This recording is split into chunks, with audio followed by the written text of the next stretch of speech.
எல்லோருக்கும் வணக்கம்.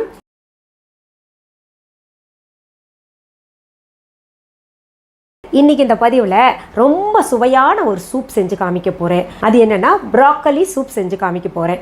இந்த ப்ராக்கலி பார்த்திங்கன்னா பெரும்பாலும் சின்ன சின்ன கிராமங்கள்லேயோ இல்லை சின்ன நகர்ப்புறங்கள்லேயும் கிடைக்கிறது அரிது. ஆனால் அப்படி கிடச்சதுன்னா தயவு செஞ்சு விட்டுறாதீங்க. அதில் அவ்வளவு சத்துகள் நிரம்பி இருக்குது. இந்த ப்ராக்கலி பார்த்திங்கன்னா இயற்கையான உருவாகின ஒரு காய்கறி கிடையாது. அதோட வரலாற்று பின்னணியை நீங்கள் படிச்சிங்கன்னா அது உருவாக்கப்பட்ட காய். ஏன்னா அதில் அவ்வளவு சத்து இருக்குது. அந்த மூளை வந்து திறம்பட செயல்படுறதுக்கு இந்த ப்ராக்கலி பயன்படுத்துவாங்க.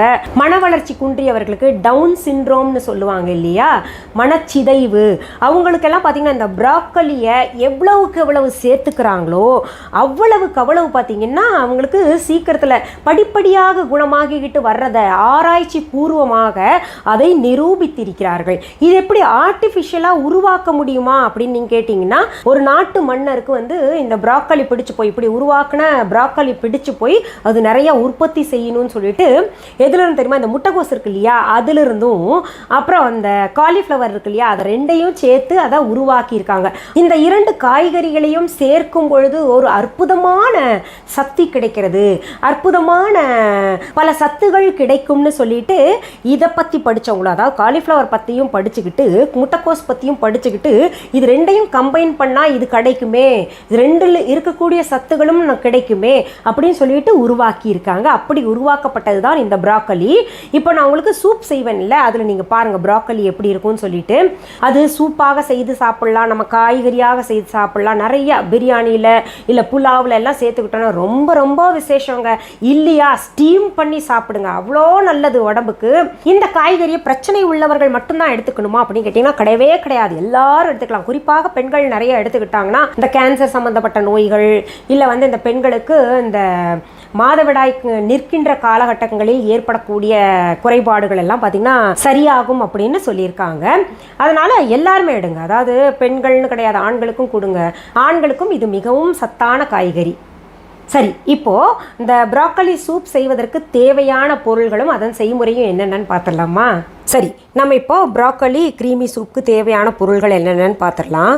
ப்ராக்கலி ஒன்று எடுத்திருக்கேன் பாருங்கள், அது வெள்ளை வெள்ளையாக பூத்துருக்குல்ல, அது உப்பு தண்ணியில் கொஞ்சம் நேரம் ஊற வச்சேன், அதனால் வெள்ளை வெள்ளையாக பூத்துருக்கு. இப்போ வர்ற காய்கறியெல்லாம் உப்பு தண்ணியில் ஊற வச்சு தான் நான் உள்ளே வைக்கிறேன். அதையே பாருங்கள் இப்படி பூவாக பண்ணி வச்சுருக்கேன் பாருங்கள், இந்த மாதிரி. இதுவும் உப்பு தண்ணியில் தான் ஊறிக்கிட்டு இருக்கு, மறுபடியும் ரெண்டாவது தடவை ஊறிக்கிட்டு இருக்கு. ஏன்னா அதில் காலிஃப்ளவரில் எப்படி பூச்சிகள் சின்ன சின்னதாக இருக்குமோ அது போல் இருக்க வாய்ப்பு இருக்குது. அதனால தான் நான் இப்படி உப்பு தண்ணியில் ஊற வச்சுருக்கேன்.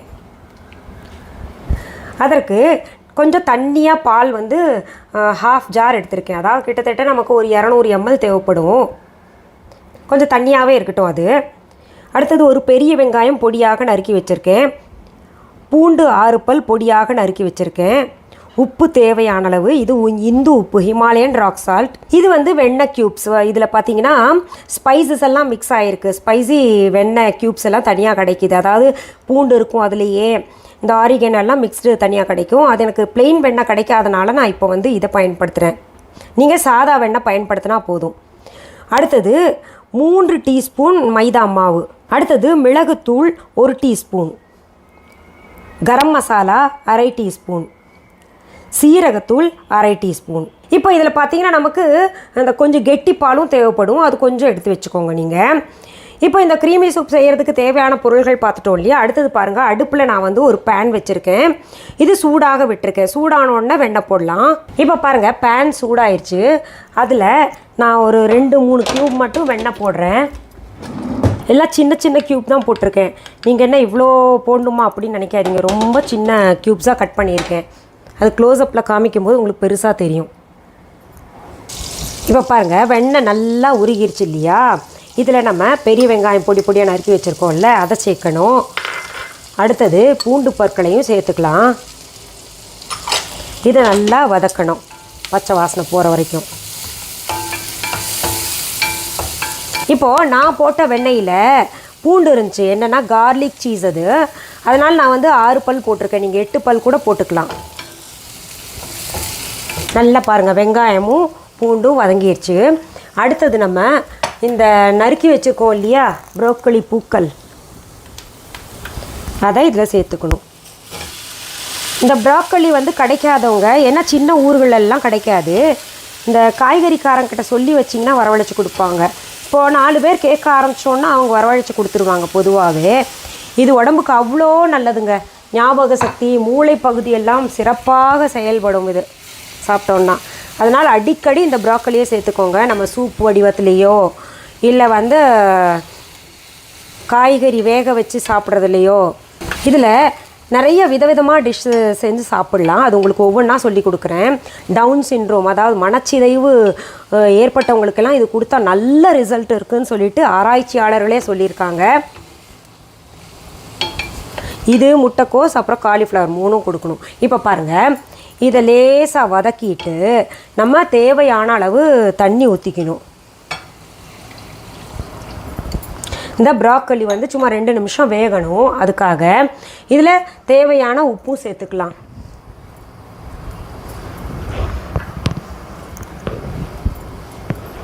கொஞ்சம் வேகட்டும், நம்ம லிட் போட்டு மூடி வச்சிடலாம். மூடி போட்டேன்.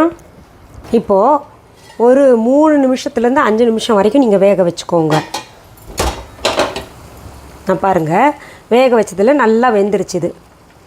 பச்சை நிறம் மாறாமலேயே நம்ம எடுக்கணும். இதை அடுப்புலேருந்து நான் இறக்கி இப்போ ஆற விட்டு மிக்ஸி ஜாரில் போட்டு அரைக்க போகிறேன். அடுப்புலேருந்து இறக்கிடலாம். இது நல்லா ஆறிடுச்சு பாருங்கள். மிக்ஸி ஜாரில் போட்டேன். இப்போது போட்டு அரைச்சிட்றேன். அதில் இருக்கிற தண்ணியே போதும், சேர்க்க வேண்டாம். பாருங்கள், மிக்ஸி ஜாரில் நல்லா அடித்து எடுத்துட்டோம். அடுத்தது நம்ம எப்படி க்ரீம் பண்ணணுன்னு பார்க்கலாம். பாருங்கள், பேன் நல்லா சூடாயிடுச்சு. அதில் வந்து கொஞ்சம் வெண்ணெய் க்யூப்ஸ், சும்மா ஒரு 4-5 வெண்ணெய் க்யூப்ஸ் வந்து சேர்த்துக்கோங்க. நல்லா உருகட்டும். இதில் நம்ம மைதா மாவை சேர்க்குறோம்.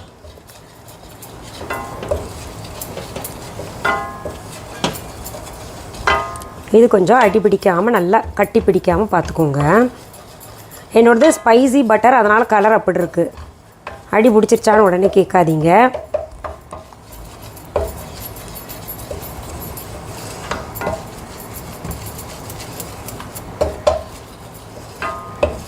பாருங்கள், இப்படி நல்லா கட்டி பிடிக்காமல் க்ரீம் பண்ணிக்கணும்.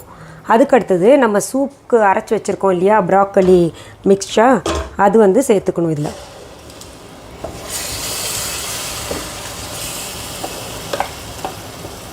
இதில் கொஞ்சம் பால் கலந்து மிக்ஸி ஜாரை நல்லா ஷேக் பண்ணிவிட்டு அந்த பாலை ஊற்றிக்கலாம். ஏன்னா தண்ணி ரொம்ப கலக்க வேண்டாம். நம்ம இதில் அந்த க்ரீமி டெக்ஸ்சர் போயிடும்.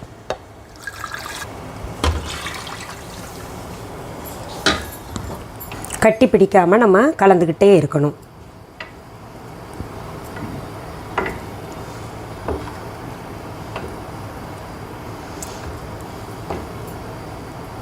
இதில் சின்ன சின்ன ப்ராக்கோலி துண்டுகள் இருக்குது. அப்படியே அது பரவாயில்ல, அப்படியே இருக்கட்டும். நல்லா கடிச்சு சாப்பிட நல்லாயிருக்கும். இது பாருங்கள், நல்லா கெட்டி ஆயிடுச்சு. அதனால் நான் மீதம் இருக்கிற பாலையும் சேர்த்துக்க போகிறேன். நான் தண்ணியாக கலந்து வச்சேன்ல, அதையே சேர்க்குறேன். கெட்டி பால் சேர்க்கலை. பாருங்கள், இந்த திக்னஸ் இருக்கணும். ஏன்னா க்ரீமி சூப் இல்லையா, கொஞ்சம் திக்காகவே இருக்கணும். ரொம்ப தண்ணியாக இருந்தால் நல்லா இருக்காது. இதில் இப்போ நம்ம கொஞ்சம் வாசனைக்கு இத்தினூண்டு ஒரு 2 பிஞ்ச் கரம் மசாலா சேர்த்தா போதும்.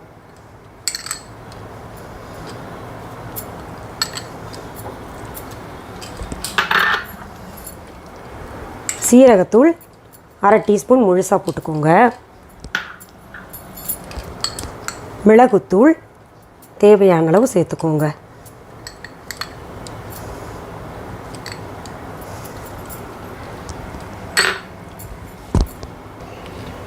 உப்பும் தேவையான அளவு, அதில் ஏற்கனவே போட்டிருக்கோம், அதனால் கொஞ்சம் தேவைப்படும், கொஞ்சம் சேர்த்துக்கிட்டேன் நான். இப்போது எவ்வளோ பார்க்கவே அழகாக இருக்குல்ல, சாப்பிட்டு பாருங்கள், சூப்பராக இருக்கும். இதுக்கு வந்து அக்கம்பனிமெண்ட், அதாவது இந்த பிரெட் டோஸ்ட் பண்ணிக்கோங்க. நீங்கள் அது சின்ன சின்ன பீஸாக எடுத்துக்கிட்டு இது கூட தொட்டு சாப்பிட்டு பாருங்கள். ஆஹாஹா, என்ன சுவையாக இருக்கும் தெரியுமா. நீங்கள் இப்போ இது 5 ஸ்டார் ஹோட்டலுக்கெல்லாம் போயிட்டு 1 கப் சூப் கேட்டிங்கன்னா இது 550, 600 ரூபாய் குறைச்சி கிடைக்காது. நான் சொல்கிறது 5 ஸ்டார் ஹோட்டல் கூட இல்லை, 3 ஸ்டார் ஹோட்டல்ஸ்லேயே அந்த ரேட்டு. 5 ஸ்டார்லாம் போனீங்கன்னா ஒரு 900 ரூபா, 1000 ரூபா, அவ்வளோ விலை கொடுத்து தான் வாங்கி சாப்பிட்ணும் இந்த சூப்பை.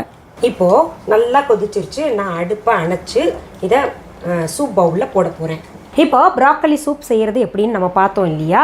ரொம்ப சுவையாக இருக்கும், ரொம்ப சத்தானது கூட. இதை தயவு செஞ்சு கிடச்சதுன்னா மிஸ் பண்ணிடாதீங்க. இந்த காய்கறியை கொஞ்சம் விலை அதிகம்தான், அப்படி கிடைக்கலன்னா கூட பரவாயில்ல. நமக்கு பார்த்திங்கன்னா இதற்கு ஆல்டர்னேட்டிவாக நிறைய காய்கறிகள் இருக்குது. நான் உங்களுக்கு போக போக இது இந்த மனச்சிதைவுக்கோ இல்லை வந்து இந்த மூளை பகுதி நான் சிறப்பாக செயல்படணுன்னா அதற்கு இன்னும் என்ன காய்கறிகள் சேர்த்துக்கலான்றது நான் சொல்கிறேன் உங்களுக்கு. காலிஃப்ளவர், முட்டைக்கோஸ் சேர்த்துக்கோங்க, ரொம்ப நல்லது.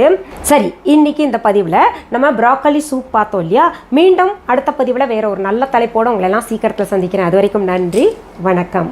அன்பான வாடிக்கையாளர்களே, உங்கள் விஹா ஸ்டோரில் பூஜை பொருட்கள், சிலைகள், ராசிக்கற்கள், வாஸ்து பொருட்கள், விதைகள், பாரம்பரிய அரிசி வகைகள், சிறுதானியங்கள், ஆர்கானிக் பொருட்கள், மூலிகை எண்ணெய், மளிகை பொருட்கள், மரச்செக்கு எண்ணெய், மரப்பொருட்கள், வெள்ளி ஆபரணங்கள், கிஃப்ட் ஆர்டிகல்ஸ், காட்டன் மற்றும் பட்டு புடவைகள், காட்டன் சுடிதார்கள், பட்டு பாவாடை, குழந்தைகளுக்கான விளையாட்டு பொருட்கள், ஹை குவாலிட்டி இமிடேஷன் நகைகள், வீட்டு உபயோக பொருட்கள், ஜூட் பேக்ஸ், ஹேண்ட்மேட் சோப்ஸ், அழகு சாதன பொருட்கள், சிறுதானிய பிஸ்கெட்டுகள், ஹோம் அப்ளையன்சஸ், இன்னும் பற்பல பொருட்கள் விற்பனைக்குள்ளது.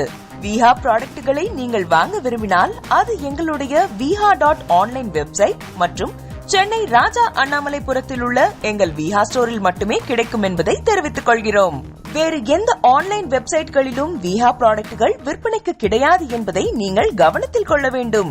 எங்கள் விஹா ஸ்டோரின் விலாசத்தை கண்டறிய கூகுள் மேப்ஸில் விஹா ஸ்டோர் என்று டைப் செய்தால் வழியை கண்டறியலாம். www.viha.online வெப்சைட்டிலும் விஹா ஸ்டோரின் அட்ரஸ் உள்ளது.